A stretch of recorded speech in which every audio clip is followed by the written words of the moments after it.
Okay, the H1B guy here, and today the H1B guy live, unedited, unscripted Q&A 7, more on the November Visa Bulletin, the H1B Elections Impact, a quick update on S386, and we're also going to do a very special announcement. So really appreciate everyone taking the time to join me here this afternoon. Wanted to ask you, if you haven't already, to please subscribe to the H1B Guy channel here on YouTube. It helps me to produce more content like this for you. I also wanted to mention the H1B Guy offers a variety of consulting services. If I can provide you peace of mind by helping you bridge the gap between your employer and your immigration attorney, please reach out. I'd love to hear how I can help you. If you have any questions or comments, I'd like to ask you to please put them in the comments section, and I will get to those at the YouTube Q&A portion of the show here. I just wanted to say thank you to everyone who's taken the time to join me here this afternoon. It's a little after 1 Eastern on Thursday, November the 5th, 2020. We are a little over a day and a half removed from the 2020 presidential elections here in the United States, as well as a lot of key Senate seats that were on the election ballots this year. So we're going to talk about the November Visa Bulletin first. But I did want to mention I have a very special announcement today that I'm going to get to at the end of the live stream. So after we get through the YouTube Q&A portion here today, I have a very special announcement about something that we have planned for next week. So stick with me till the very end, if you don't mind. So wanted to start with more on the November Visa Bulletin and speculate a little bit on what December's Visa Bulletin could look like. Now that we have defined what rapid forward movement means to the Department of State, I think we can predict with a little bit better certainty what the December bulletin, may look like. As we've talked about, there was 3 months, 6 weeks, 21 days movement across the EB2 and EB3 categories for India and China, the ones that we follow specifically here on this channel. You didn't see any forward movement as it relates to, the filing dates. And so I thought that was very interesting that those really didn't move. So what that tells me is that December could have a lot of the same. I'm thinking that we're probably looking at some similar movements. So, anywhere between that 21-day number and 90 days. Right. And of course, that's going to depend on the categories, the EB2 and EB3 categories. But I think it's worth mentioning that, we had this big acceleration when you go back to October, specifically in the filing date category, the EB3 category, and for India with the big jump. Right. And then we didn't see any movement in the filing dates at all. So what that tells me is I think that we'll see filing dates hold tight in December. And if we see any movement in the final action dates for EB2 and EB3, I would say that they're probably going to look very similar to what November looked like, which again is anywhere between 21 days to 90 days, depending on the category. So very interesting.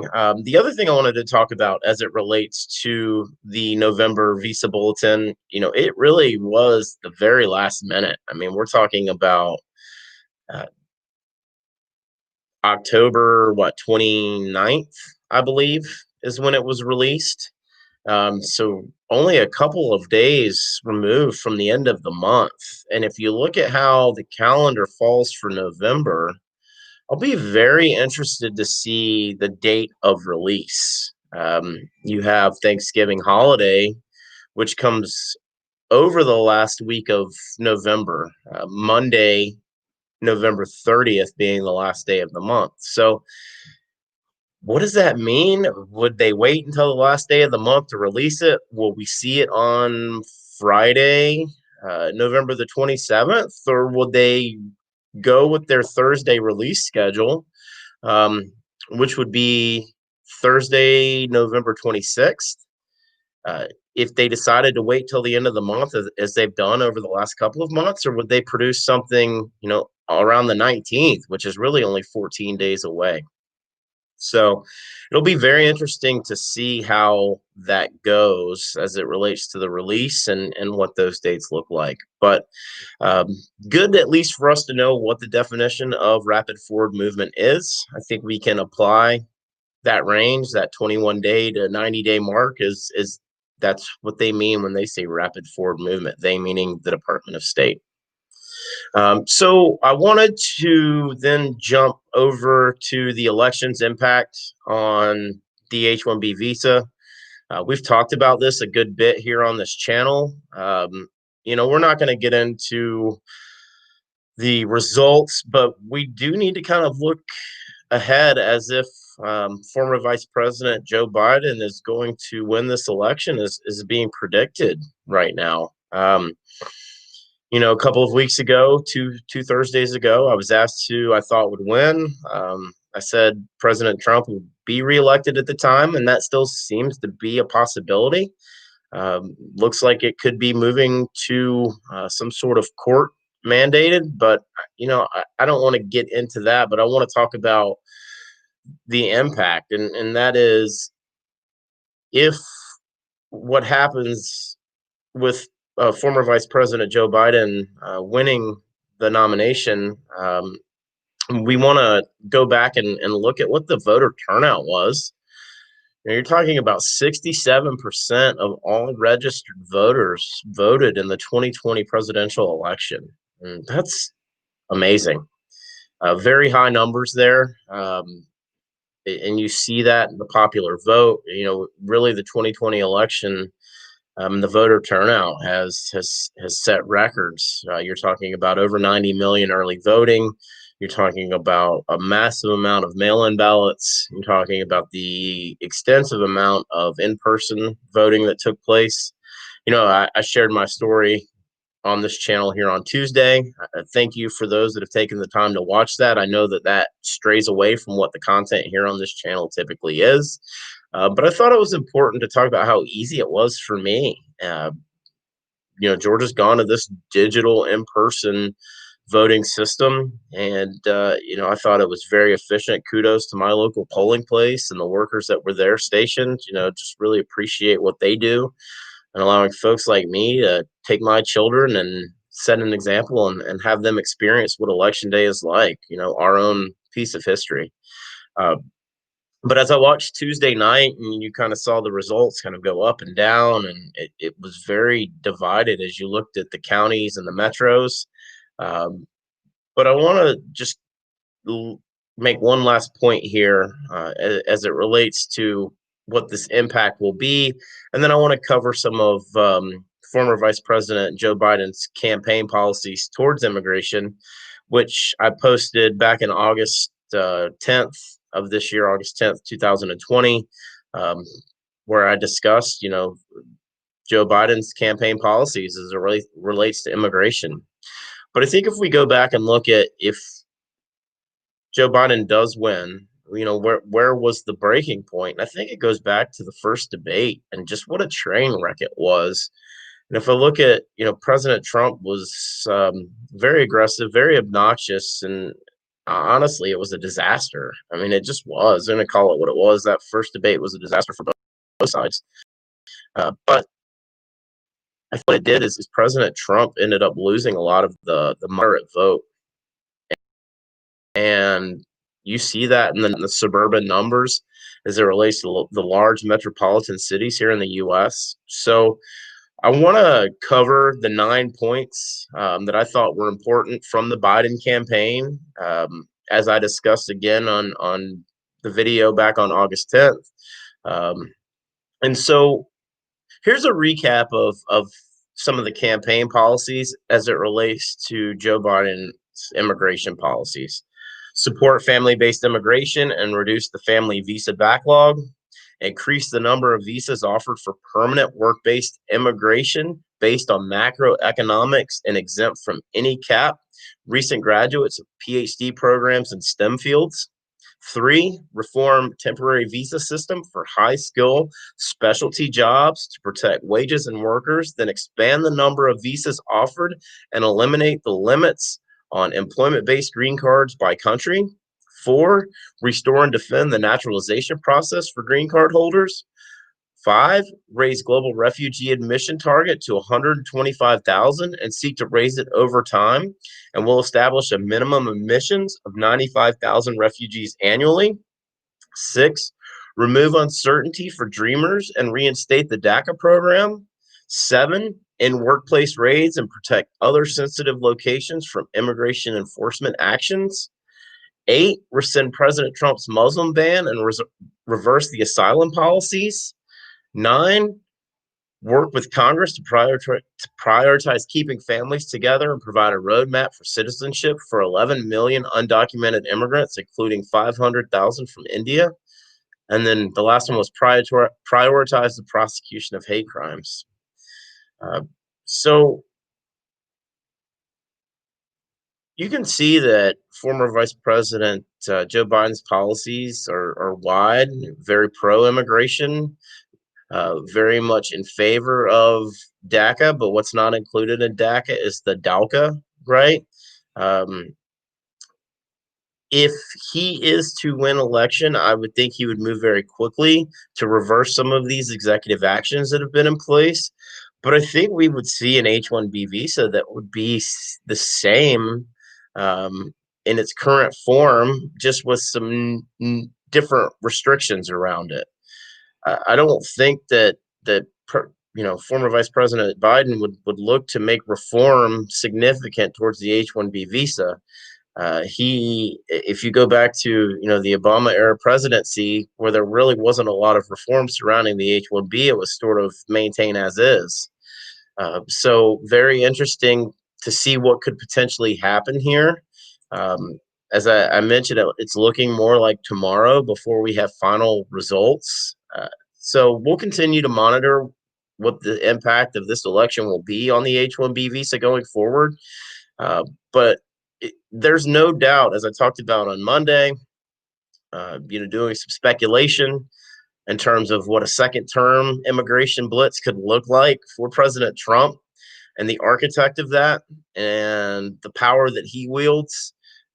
But here, we see it looking more like Vice President Biden will be our next president.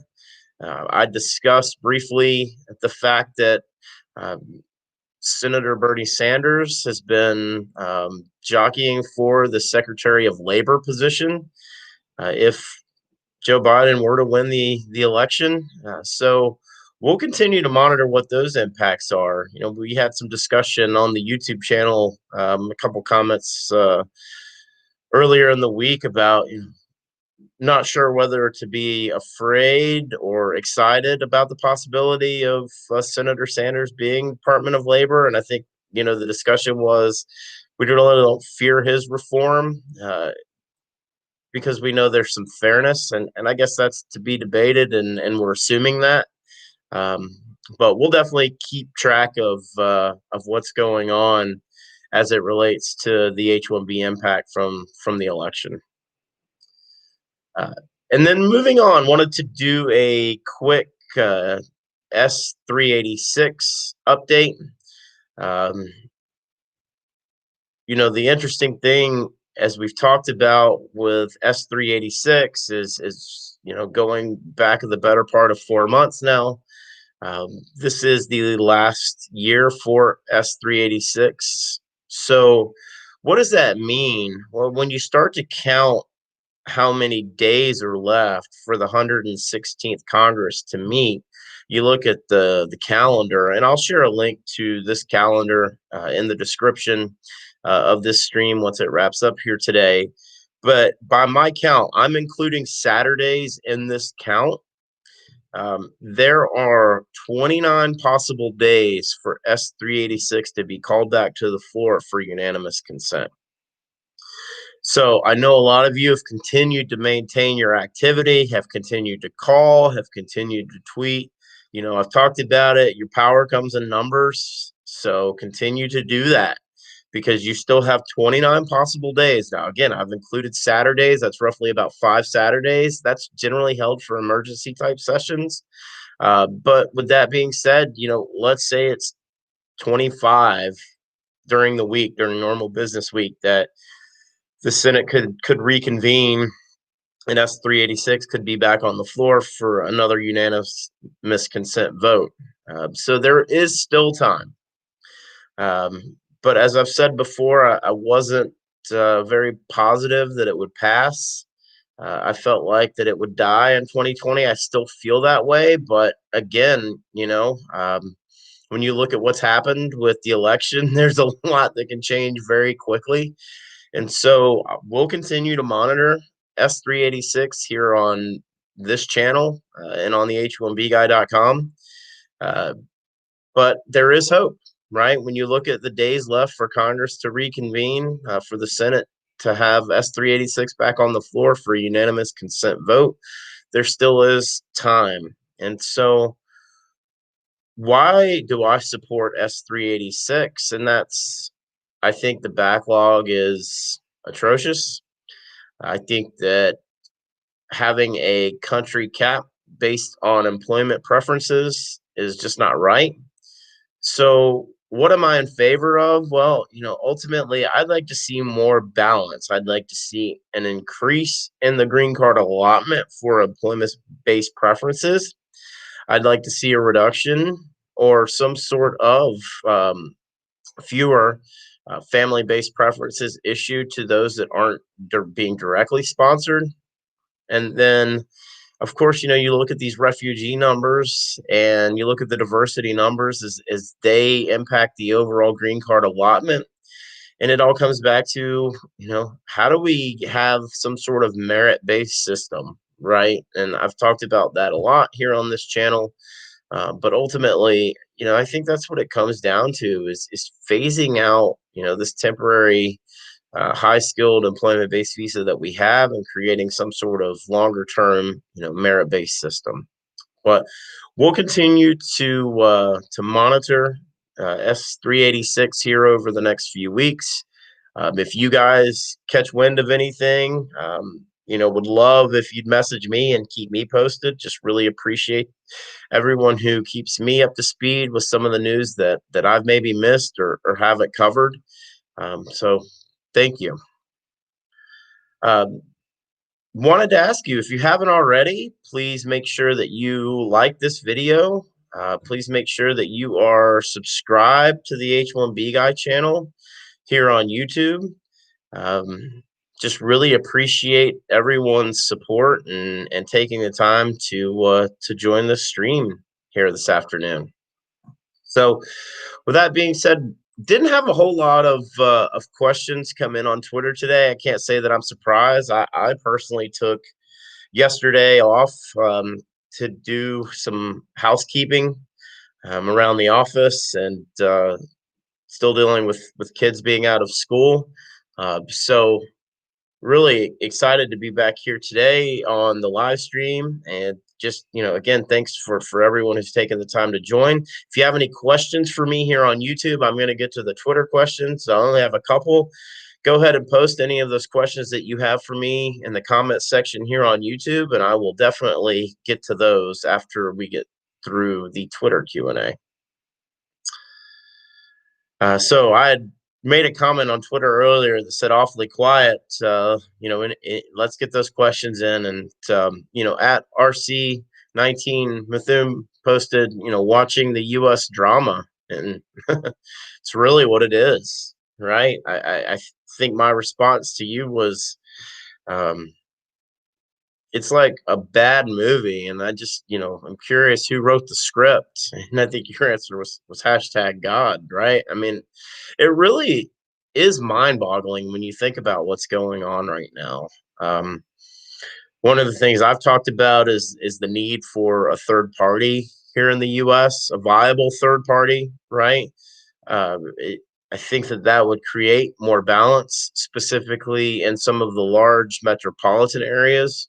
When you look at what moderate votes are, moderate Republicans, moderate Democrats, and what they would mean. But I think that's a completely another question altogether and another stream and debate. But at RC19 Methune, thank you for taking the time to leave me a comment.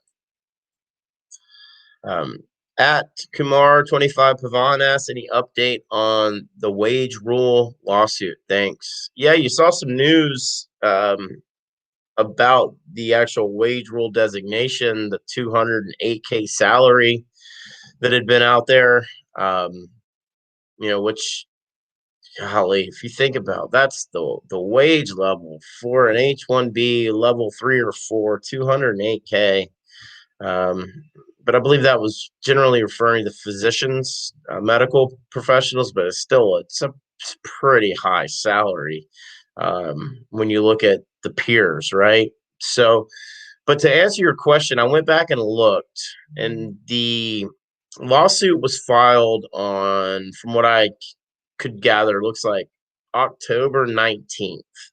And that was a Monday the lawsuit was filed. And so if I'm going back to the travel ban lawsuits that were filed and how long it took for them to make it to, Frederick District Court, I believe that was around 6 weeks that it took for that case to be heard.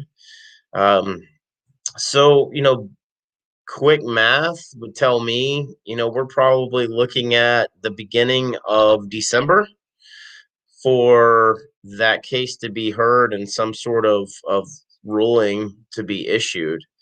But I think that, the wage rule is a very interesting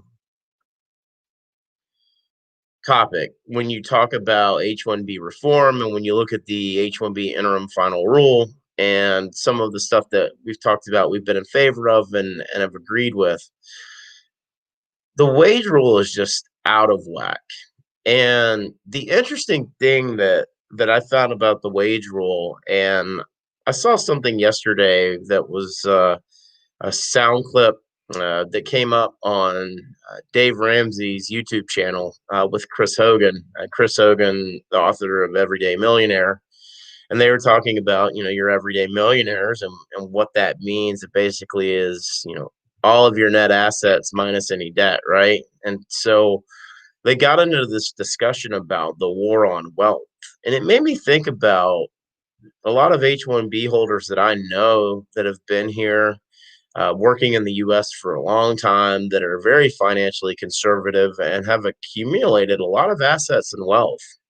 And they've done that because of their skill, their merit, and their ability. And so it made me think that, I wonder how many H1Bs that are still here working in the US under H1B visa have accumulated $1 million in net assets and are what we would call an everyday millionaire. So not that there's any data, there probably is out there on it. I don't know of any, but I would be interested to see what those numbers look like. In my experience, most H1s are very financially conservative. So that's all I had that had come in on Twitter today. I wanted to, I'll jump over to the YouTube Q&A. Wanted to just go ahead and take the time again to ask you, if you haven't already, to please like this video. If you are not subscribed to the H1B Guy channel here on YouTube, please go ahead and subscribe. I know that 75% of my audience that watches my content still is not subscribed to the H1B Guy channel here on YouTube. I also know last week when I did a call for, hey, please subscribe, I think I had mentioned I had 354 subscribers. I'm up to 371. So thank you to my 17 new subscribers that I've gained over the last week. Would just like to ask you, if you haven't already, go ahead, subscribe, like, really appreciate it. So we'll move on to the YouTube Q&A now. Hey, Watcher, thank you for taking the time to join me. Really appreciate it. Any chance EB2, EB3 India date of filing or final action dates to retrogress after February, March of 2021? I think that is a possibility. I don't know how much they would regress. I think versus regress, I would use the term pause. And what I mean by that is they're going to move these dates forward if based on, what I said earlier is right, looking at anywhere between 21 days to 90 days. And if they do that in December and then again in January, you're talking about, a year and a half movement, right? As a whole from what was the September bulletin. Um, I don't know if they'll retrogress. You're talking about moving backwards. I think we've seen that before. When we've seen the big jumps, there's been some documentation around those big jumps and how they do go backwards after a certain period. So possibly, but I don't think so. I think what we'll see is we'll see some movement go forward in December. I think we'll see that again in January. And I'm not talking about this rapid forward movement that we all had in mind when we read that term from the Department of State, but I'm talking about 3 weeks, 90 days, anywhere sort of in that number, right? And this isn't based on any data calculation or any spillover or anything like that. That's just based on some of the evidence that I've seen, a lot of the chatter that I've read, and of course, the good old H1B guy hunch, which has been right a lot. But also, of course, I've been wrong, and I'll be the first to admit it. Um, but Watcher, we'll definitely keep eyes and ears open on that. I think December will tell us a lot when we get there. Um, so thank you, Watcher, for your question. Really appreciate you taking the time to join the stream here today, and really just appreciate your support.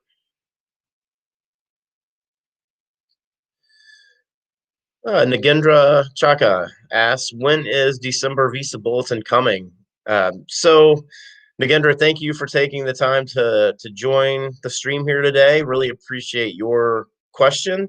As I mentioned, I kicked off the stream doing kind of more on the November Visa Bulletin and doing some December uh, predictions. And so I said 3 different dates is what I would foresee as a possibility. And actually, I guess give me 4 dates, right? And so I hate to say it like this, but let's say if you look at the pattern of release from the Department of State over the last 2 bulletins, it's been the last Thursday at the last week of the month.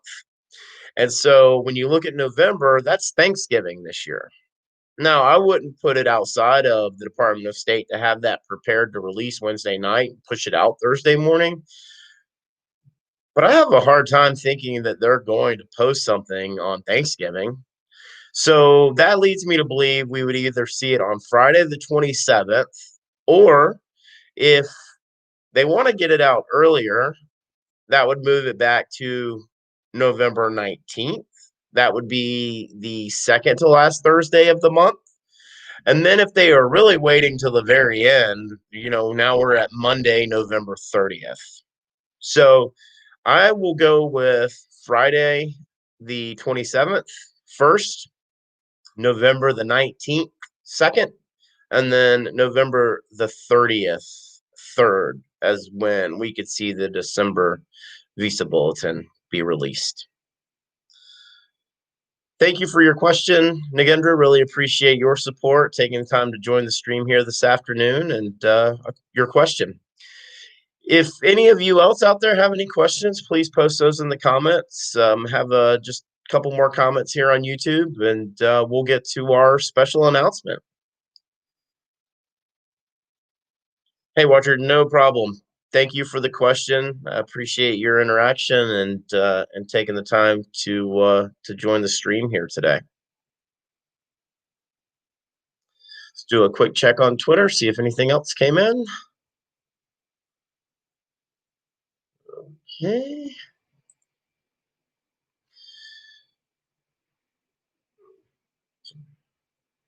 All right. So I did want to do a quick follow-up. Of course, I've done a lot of videos over the election and the impact on both sides. A couple of the videos that have done really well over the last couple of days. I'll leave a link to those in the description here from the live stream. But of course, the H1B guy discusses presidential nominee Joe Biden's immigration policies. The H1B guy speculates what a second term for President Trump could look like. Um, and then, last Monday I talked about, I covered an article from Nick Kolakowski on Dice, which talked about both sides' policies. So I'll leave links to those in the descriptions of the video here the live stream gets done, in case you haven't seen any of those. And then, of course, my experience in voting here in Metro Atlanta on Tuesday. So this brings me to something I'm really excited about. And for those of you who are still joining, you're in for a very special treat. Next Wednesday, November the 11th at 1 p.m. Eastern Time, I'm going to be joined by a very special guest, Christine Mikolajczuk, and that's at CMIKOLAJUK on Twitter. Christine is a Canadian who was in the U.S., attempted to gain permanent residency via employment-based preferences, and is now living and working in London, United Kingdom. She has been very vocal about the need for reform as it relates to employment-based preferences on Twitter, and you can find her story on Medium. But I'm really excited to have her join me next Wednesday. Again, that's 1 p.m. Eastern on November the 11th. So want to ask you all to go ahead and mark your calendars now. I'll be promoting the H1B Guy Live Stamp It Out Q&A 4 with Christine more throughout the weekend and going into next week. But just would really appreciate you guys if you could come out, post questions for Christine and I. We'd love to do some YouTube Q&A. But we definitely have a series of Stamp It Out questions that we're going to talk about, and a lot of very interesting topics that I'm really excited to discuss. So we'll be wrapping this up here in a couple of minutes. Just wanted to see if anyone else had any more questions or comments on YouTube. I will give you a few more seconds to get those in. I wanted to just also mention that if you haven't had a chance, check out the H1BGuy.com. There are almost 70 blog posts now that are up on the site. A lot of the blog posts that are there do follow along with my YouTube long form formats that happen here on YouTube. So just would appreciate that. The traffic on the site has picked up a lot over the last few weeks. So just wanted to thank all of you who have taken time to check out the blog. Really appreciate your support in doing so. Of course, I also wanted to mention that if you have any ideas for content or any questions, anything that you would like me to discuss in more of a longer form blog, YouTube essay type format, please DM me or reach out to me through my website, or you can email me at the h1bguy@gmail.com. I'd love to hear from you. I'd love to hear any ideas that you may have. I love to respond to questions that I think are content that people want to hear me talk about. So really appreciate all of your support. Since we don't have any more questions here on YouTube, I don't have any more on Twitter. I'm going to go ahead and ask you one more time, if you haven't already, to please like this video. Please subscribe to the H1B Guy channel here on YouTube so I can continue to produce more content like this for you. The live streams that I've been doing over the last few weeks have done really well. So I just thank you. Thank you to all the folks who have taken time to join in here today. If you have suggestions on a time that could be better, it seems like this Thursday 1 p.m. slot's been pretty popular. Wednesday at 1 p.m. has done well for me as well. Um, but if you have ideas on a time that maybe works better for you, message me, direct message me, let me know. I want to make sure that I'm as inclusive as possible as it relates to these Q&As that we do and the discussions that we have here. One thing that I'm very certain of, and that's this. We are in store for a lot of changes heading into 2021. And I think if we've learned anything from 2020, it's to be prepared for the unexpected. And so, with that being said, I'd like to ask you to click the bell for notifications so that you're notified anytime we go live here on YouTube and that you're notified anytime we post new content here to this channel. Want to say thank you to all of you who have joined and made it this far. I just really appreciate all of your support. It means a lot. The H1B Guy, your global source for all things H1B.